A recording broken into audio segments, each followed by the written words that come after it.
Morning, everyone. I'm going to go ahead and get started. This is the Ask Me Anything session for the Dual Horizons US-India Satellite Tracking Challenge. And the session is being recorded so that we can post it to our page and others can view it if they're not able to attend. So to give you a quick overview, I am just going to run through some of the basics of the challenge, administration and mechanics, and then we'll go into a problem brief, just covering the problem statement and some of the criteria and technical specifications. And then we'll open it up for the Q&A portion, the questions.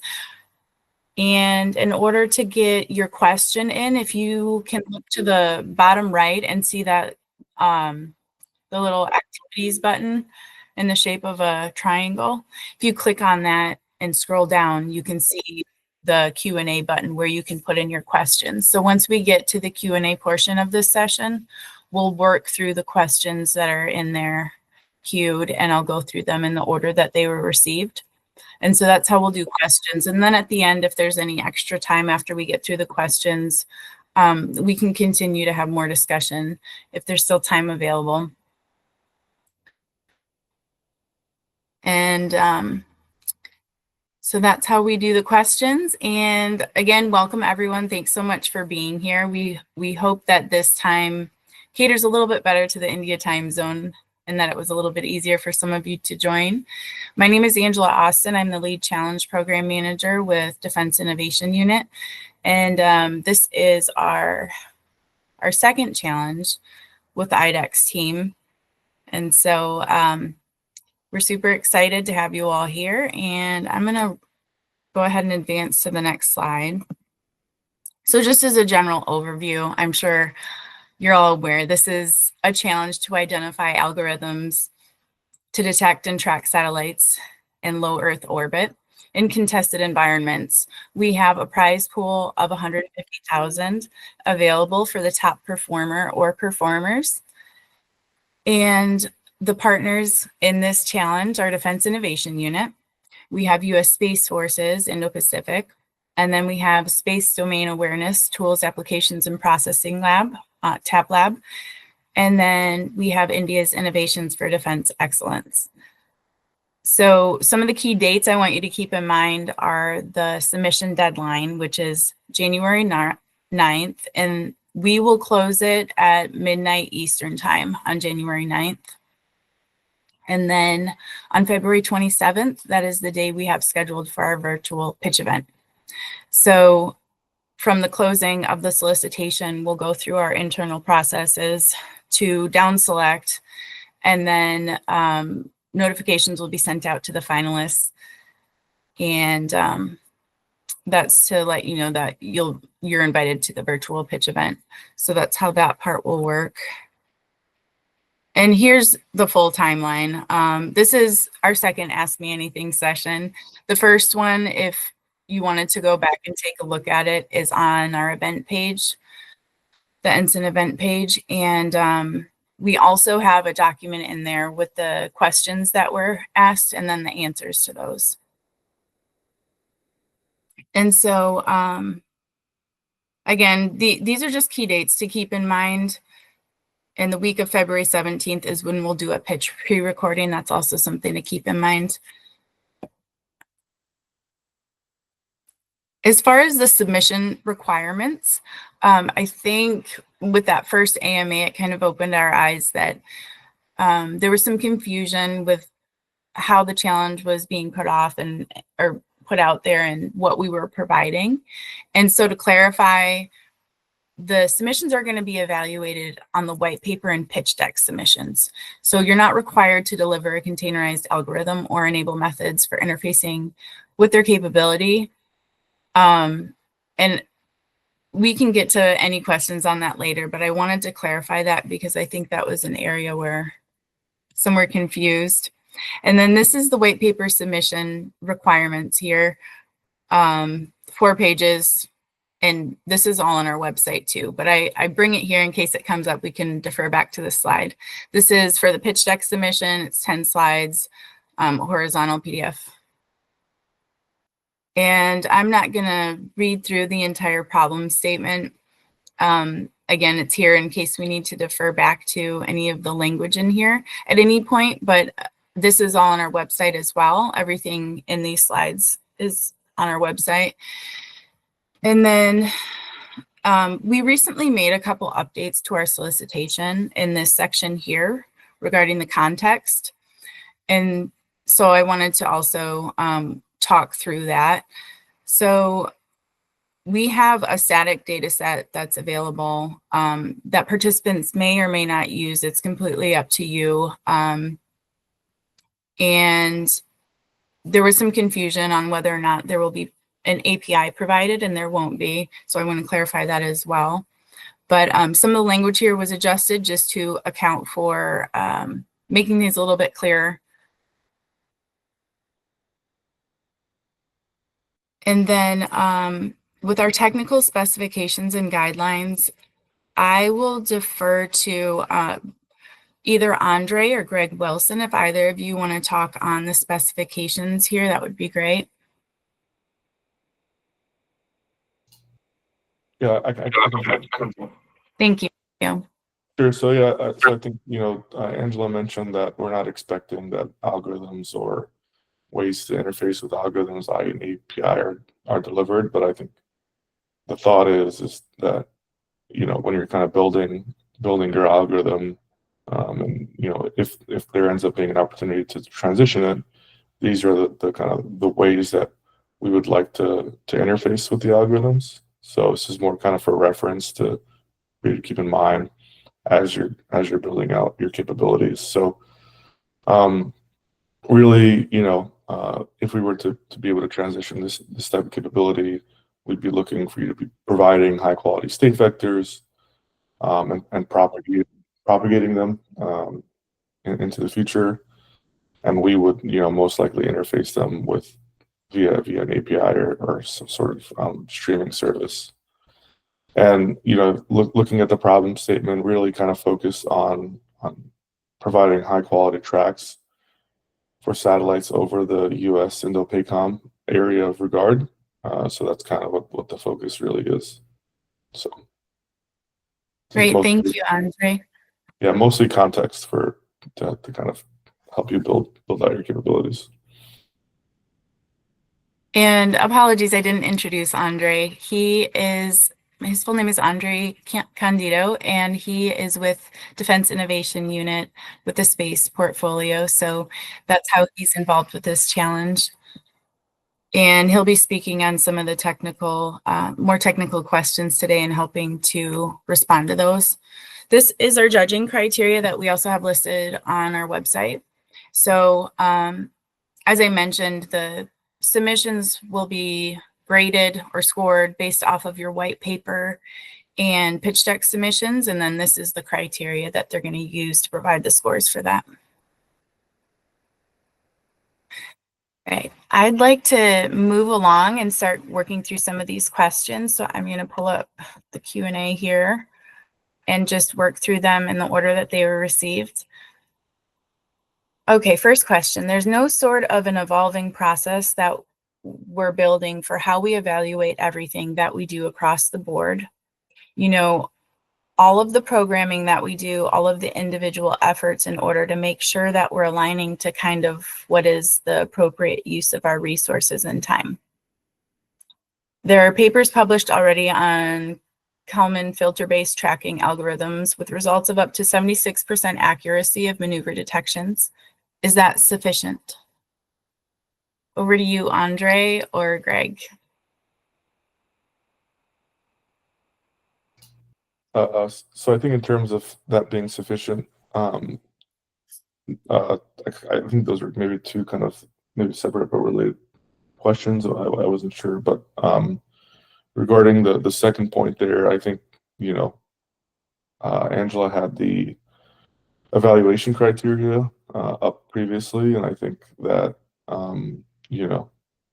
it really going to be looking at what everyone puts together. If someone puts together something that provides 76% accuracy or 80% or 90%, clearly we are looking for something that is the best performing.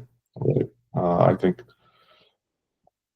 when it comes to maneuver detection, false alarm, kind of balancing false alarms um, and actually detecting things are definitely going to be under consideration. So I don't think we have a specific number in mind. We're just really going to be looking at who kind of provides the best overall algorithm that fits all these criteria. Thank you, Andre.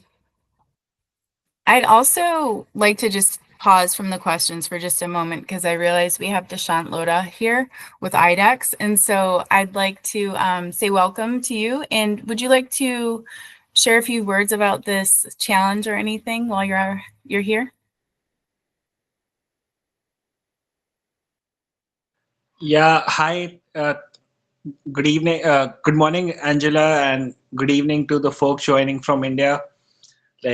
We thank Ensign and DIU team for holding another AMS session, especially for our Indian participants who couldn't make it to the earlier session. And apart from that, it's a good beginning. We were trying to launch the similar challenge from the Indian side as well, and we are still exploring that. And it's a good start, for the Indian and US companies to maybe explore the US market and the requirements laid down by DIU. Thank you. Great, thank you. Thanks so much for being here. Please feel free to chime in on any of the technical or any of the questions too that you want to add anything to. I will move along to the next question. Do we know how many adversary satellites can be tracked at once? Are we assuming we are building new ground tracking radars for this? I'll defer to our subject matter experts. Yeah, so we are not assuming we're building new radars for this. We really, what we put in the announcement was that really just look at bringing in what data you have available, either publicly available or privately available, and do the best that you can with whatever the data may be. Thanks, Andre. What is the type of information available to detect friend or foe satellites, such as an elevated satellite, radars on board a satellite, an LEO, or a laser, etc.? So the only data that we're providing, and Angela indicated that it's not required to use this data set. It's the 24-hour neutral atmospheric density files, and these are provided at 10-minute intervals. But you're more than welcome to bring in your own kind of state data if you're a company that has their own sensors and can take those observations and put them into a state form or just do detections on states. So really, or looking at kind of whatever data is publicly available. Yep. Thank you. Will DIU TAPLab facilitate access to the required data? And then in parentheses, observations, tracks, space, weather, etc., for our solution or algorithm. And I think Andre just answered this with explaining what we're providing, the static data set, that's the neutral density or atmospheric density. And there won't be additional data provided. The next question, can the proposer leverage their own data to process and generate the required tracking solution? Yes, you can. From the solicitation's context, the challenge is to rapidly reacquire maneuvering satellites that may be attempting to evade detection within a contested space environment. Are we assuming we will be given at some interval the last known TLE or observational data of the satellites? Over to the SMEs. Yeah, I think a lot of these questions are the same. So generally you can look online for data. I'm not sure for things like spacetrack.org or ComSpot Facebook. I believe those are publicly available, where you can pull TLEs from. And that contains state data. Yeah, that's really what, like, we're really only providing the static data set that has the neutral atmospheric density files, and then kind of everything else. We're looking for you to either bring your own data or look for publicly available data where you can build an algorithm against this problem set. Thanks, Andre. We are using the goal_demo.py and associated README PDF as a guide to access the file contents and examine the data for the challenge. We believe there is ambiguity in the longitude range used that could potentially impact participants. We noticed the geotransform data for each of the files is -2. Again, over to the SMEs on that one. I can read it again too if you'd like. Yeah, I would say personally, I'm not as familiar with the data set. Greg, are you familiar with it?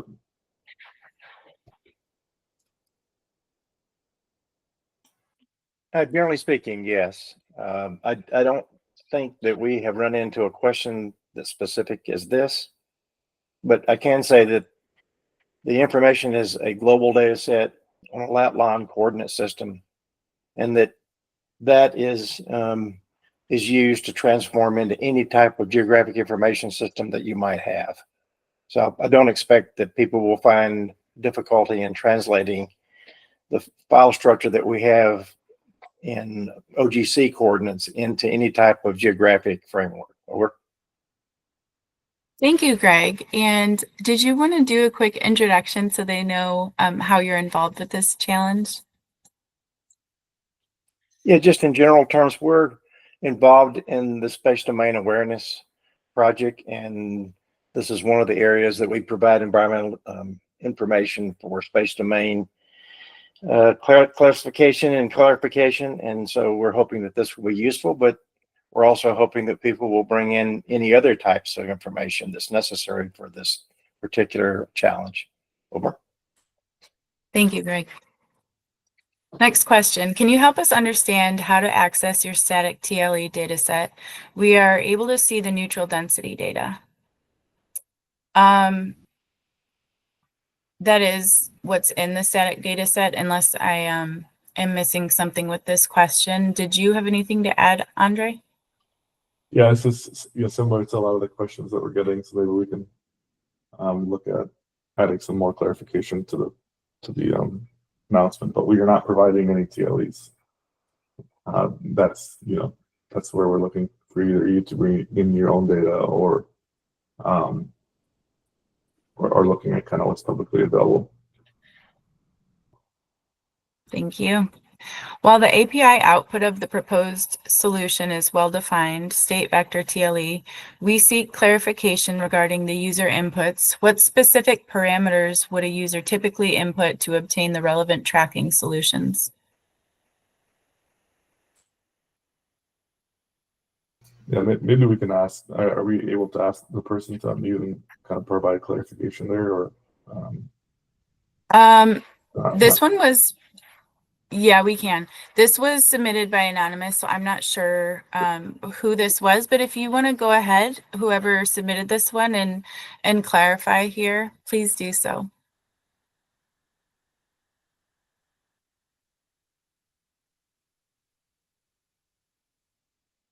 Okay, well, if not, I can try and taking a shot at this.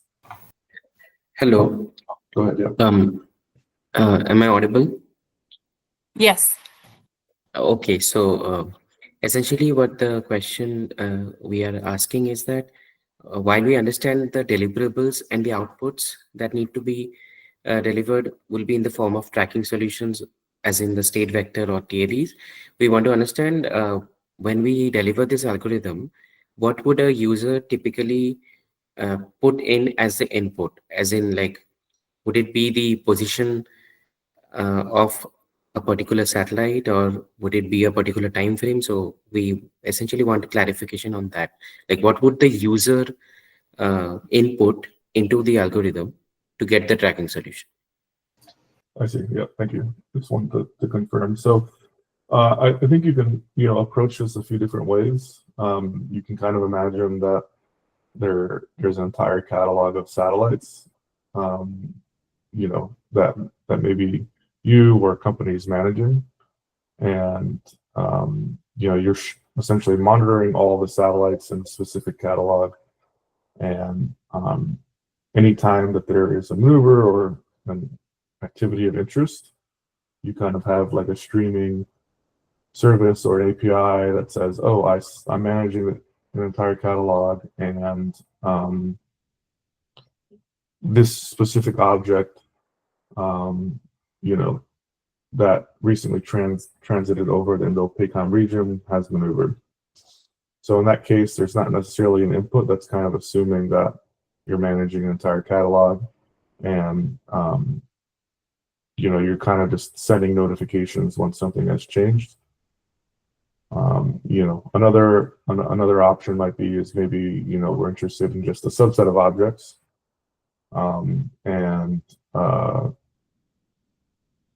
anytime that these objects are over the PACOM region, that we kind of get a notification on those subset of objects. So in that regard, that would be the input would be a subset of objects, and then maybe some other option might be maybe someone defines like a lat long grid in terms of what we define the PACOM region to be, and kind of you're managing your catalog and looking at, okay, for any things that are under this region, that we're, that's kind of the area that we're interested in, and kind of want notifications based off of for objects that are within that lat long region. So hopefully that helps provide some context on potential inputs there. Thanks, Andre. Does that answer your question? Yeah.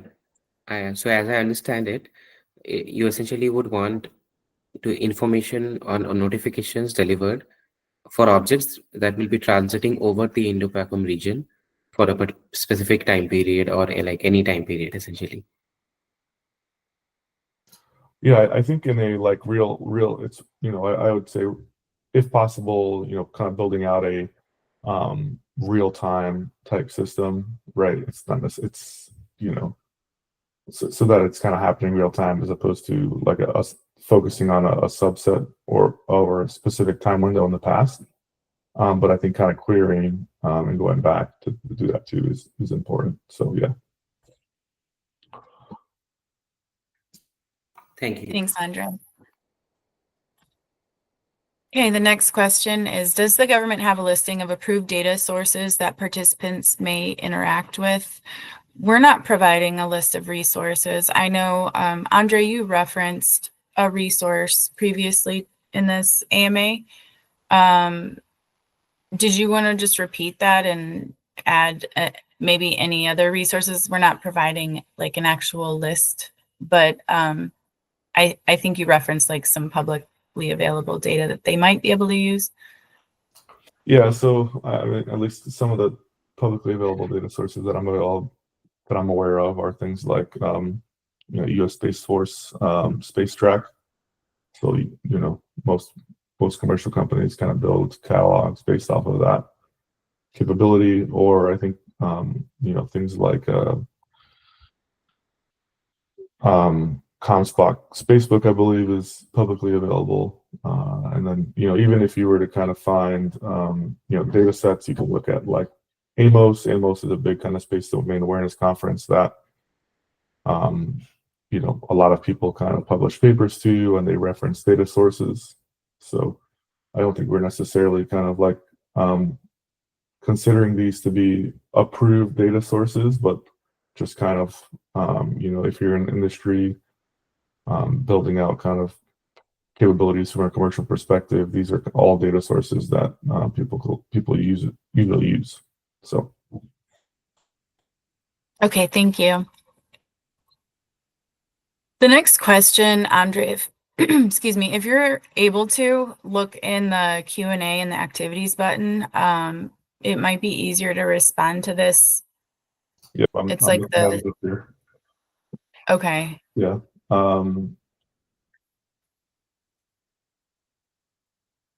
I see. I think that's probably more of an observation. So of how to interact with the data set. So thanks for making that observation. Okay, and then part 2, we are aware of the common sense assumption to subtract 360 from values greater than 180. However, since this is not specified in the documentation, we just want to verify that there is no error in the data file creation process, and this is a valid assumption. I see. Yeah, Greg, are you able to speak to that? I think it seems like a common sense assumption, but would be fine. Yeah, the only thing I could say at this point is that several people have independently looked at it and not found any issues with it. And the README file that's contained in the file itself, along with the data, I think is self-explanatory. If not, you could submit a request to clarify the README file, and we'll try to look at that README file and clarify it if you're unsure about it. Over. Thanks, Greg. All right, well, that is the end of the questions. So I will turn it over to you, Andre, if you wanted to elaborate on any part of the challenge or address anything. I just wanted to give you the opportunity for that. Yeah, maybe I'll just reiterate that, the only data set that we're providing is the one that's online already, that, is atmospheric data. If you're building an algorithm around this, you're most likely going to need state data. So I spacetrack.org or ComSpot Spacebook, or looking at AMOS conference papers, they usually have references for either state information or observation information that you could potentially leverage for this. So encourage everyone to look at those sites, and as well as maybe other kind of methods, non-traditional kind of data sources, or novel kind of things that we're looking to see how people can bring into this problem space. So Thank you. We received another question. Are the end users interested in space weather intelligence solutions in the context of this challenge? Greg, you might have a better feel for the end users, or either of you, feel free to answer. I can say this, that there's a general expectation going forward that space weather does affect the accuracy of the orbital parameters, and particularly the projection into the future of that. And they're not, the users of this would not be consuming space weather information, but they would make an assumption that the algorithms in place may have had inputs from what's going on from the sun and from the space weather. Over. Thank you, Greg. yeah, I think I think right now the intent of this is to be pretty open-ended. So if there are specific ways to do that with space weather, that's great. As Greg mentioned, that's kind of a key part of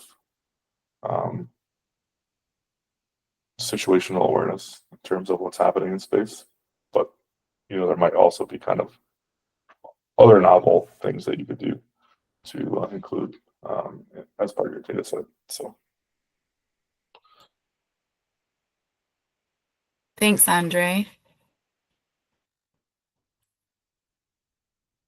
Okay. So we don't have any other questions. Dishant, did you have anything you wanted to add at this point, or discuss in more detail? No, thank you, Angela. So, just out of curiosity, there was in the initial like while I was browsing the website, like I had seen some data sets which have already been published by the Ensign team. So will the same data set be used for validation? Because some of the startups had reached out earlier. Like maybe I had missed out on that part of the clarification that your team had provided. But is the same set of active data set that is being updated at a regular interval of time, will that same be used for POC validation?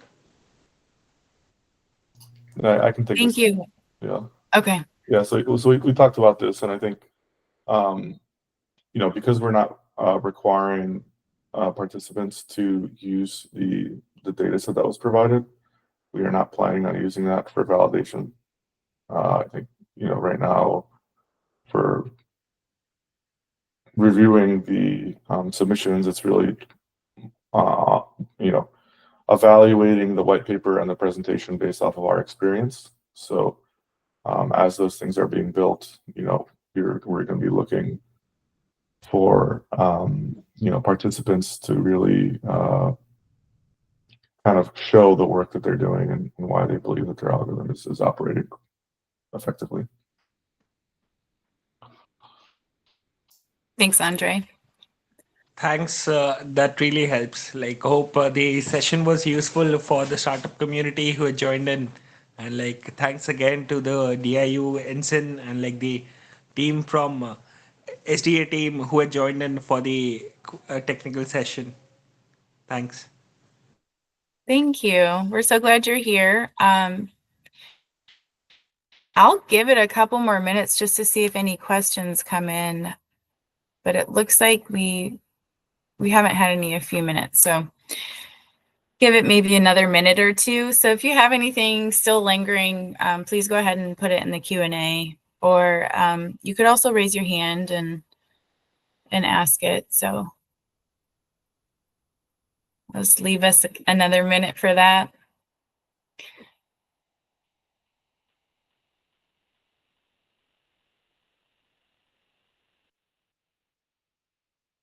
And while I'm waiting to see if we receive any other questions, I just want to add that if you haven't already seen our email address that you can send questions to, I will have my team drop it in the chat right now, so that if you have any questions coming out of this that you think of afterwards and you want to reach out, please send it to that email address, and we work through those daily. So somebody will get back to you on that question. And if it's something more technical, we'll get a hold of our technical experts and get the right answer for you.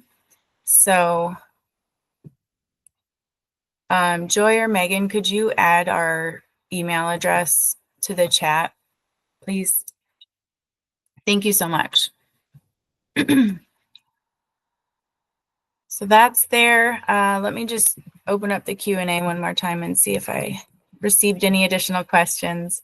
It looks like I haven't. So I think we've answered all the questions here, and I'm really thankful that you all were able to attend. It's good to see the turnout, and I'm glad we were able to plan another session that is hopefully a little bit more accommodating for you all in the India time zone. So thanks again for being here. We really look forward to seeing your submissions, and please feel free to reach out to that email if you have any additional questions. This recording and the questions and answers file coming out of this will be posted usually within the next week is when we'll get that up to the website. So if you wanted to go back and view anything and defer back to this video, you can do that. Look for it in about a week, and it will be on our Ensign event page for this challenge where the solicitation is posted. So thank you all again. Enjoy the rest of your day, and we look forward to seeing your solutions. Bye-bye.